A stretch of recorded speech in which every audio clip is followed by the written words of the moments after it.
અંગ્રેજી ભાષા અને આ અંગ્રેજી ભાષામાં તેનો ખૂબ જ અગત્યનો વિડીયો છે, કારણ કે અંગ્રેજી ભાષાના તાટ એસ અને તાટ એચએસમાં 15 ગુણ છે. એવું નહીં કે ખાલી આ તાટ એસ અને એચએસ માટે જ ઉપયોગી છે.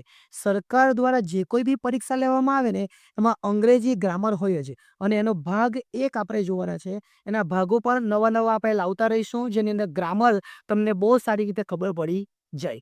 ચલો શરૂઆત કરીએ આપણે પ્રશ્ન નંબર 1 થી.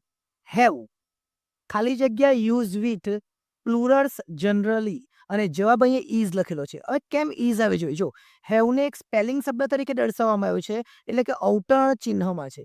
તેથી એક વચન, અને એક વચન સાથે હંમેશા શું આવે? ઇઝ આવે. એટલે અહીંયા કર્તા તરીકે હેવને લેવામાં આવેલું છે, એટલે હેવ સાથે શું આવશે? ઇઝ આવશે. આગળ ચાલીએ આપણે. ચલો ત્યાર પછી પાઠ ખાલી જગ્યા અ ફાઇન ડ્રેસ એવરી ડે, અહીંયા વેર્સ આવશે. કેમ? ત્રીજો પુરુષ એક વચન સાથે એસ કે ઈએસ આવે. જોઈએ એવરી ડે આવેલું છે.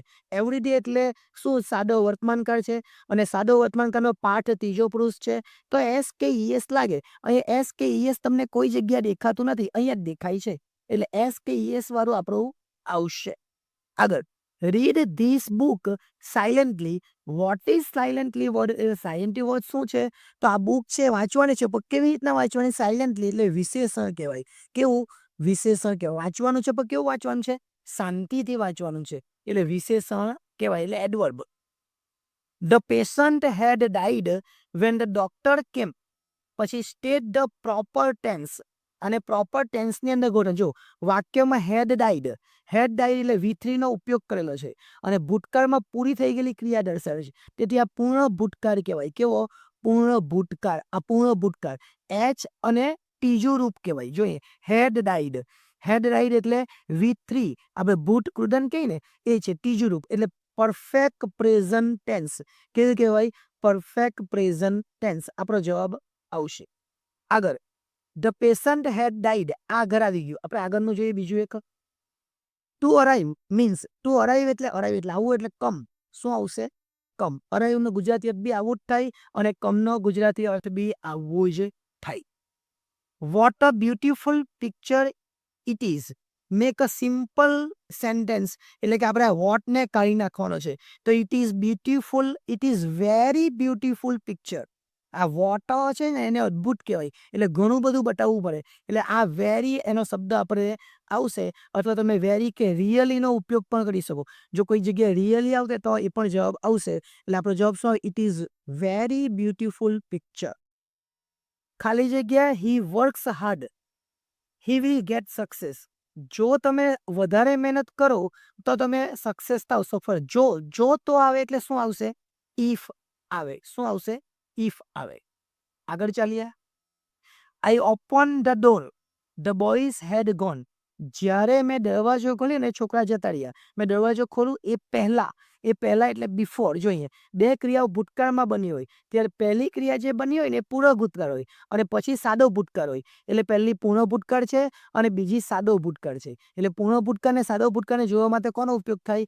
અહીંયા બિફોરનો ઉપયોગ થાય. જોઈએ મેં દરવાજો ખોલ્યો તે પહેલા છોકરાઓ જતા રહ્યા. તે પહેલા એટલે બિફોર. ખાલી જગ્યા of the students has a mobile phone, એટલે હવે તો દરેક છોકરા પાસે મોબાઈલ ફોન હોય, એટલે ઈ છે. હવે દરેકની અંદર ઓલ બી આવે, મેની બી આવે, સમ બી આવે. ઈચ જ કેમ આવે તે જોઈએ. ખાલી જગ્યા પછી વાક્યમાં ક્રિયાપદ હેઝ છે, અને હેઝ એટલે એક વચન, અને ઓલ, મેની, સમ આ બધું બહુવચન, એટલે કે હેવ સાથે આવે, એટલે અહીંયા ઈચ શબ્દનો આપણે ઉપયોગ કરીશું. આગળ, we reach there, the shop had been close, એટલે અમે જ્યારે પહોંચ્યા ને, જ્યારે ત્યારે એની અંદર વેન આવશે. ક્યારે?